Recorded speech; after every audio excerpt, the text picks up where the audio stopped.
Now suppose you're given a pattern like the one shown here, that is a -3, a -1, a -5, and a -9. But how do we get these numbers at the bottom? Well, this is how you do it. Oh, by the way, if you're currently in grade 12 in South Africa, at your level I presume, you've been taught at least 3 different types of pattern or sequence. But whatever the case, I advise that you always start by checking the simplest of all 3, and that's usually the linear pattern.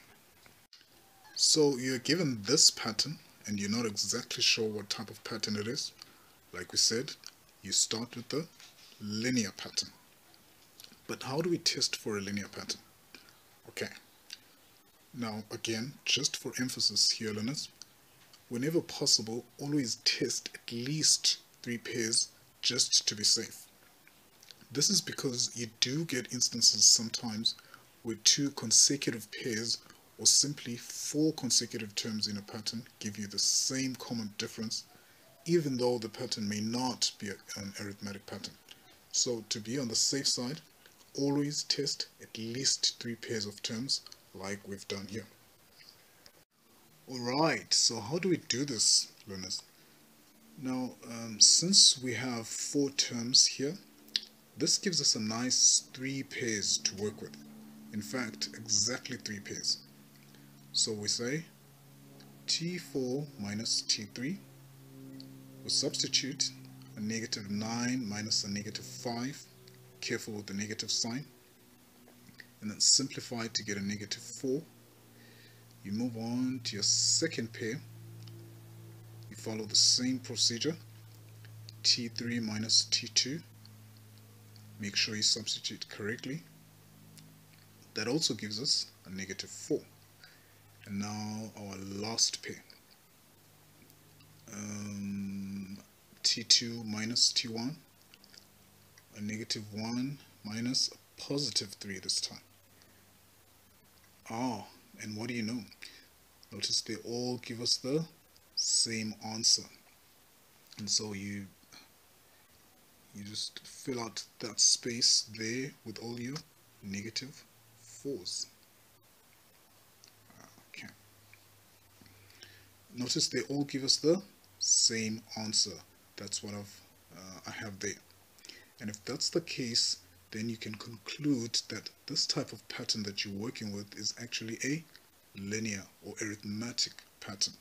And that's because all the consecutive pairs give us the same, the consecutive pairs give us that's right, a common difference.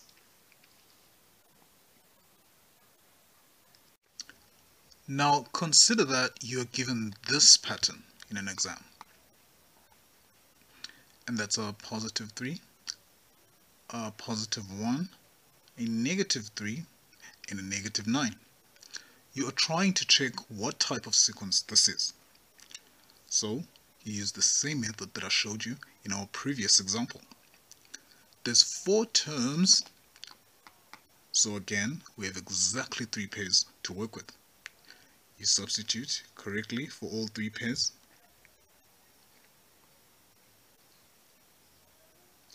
But now you notice that you get a different answer every time.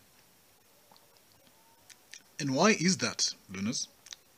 For all our learners who are doing this for the first time this year, would you like to take a guess? Okay, let's carry on to see if you guessed right.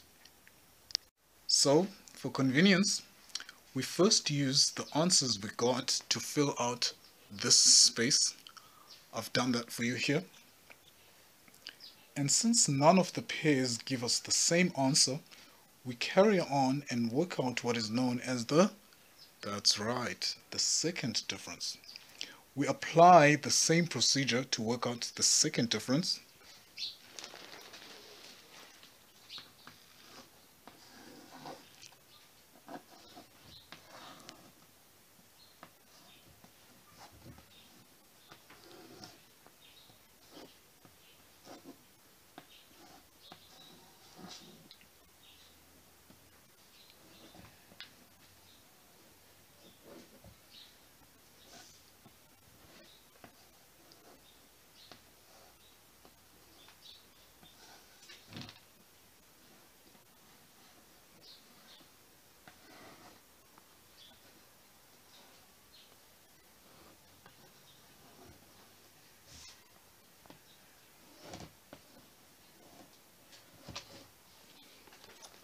And oh, what do you know?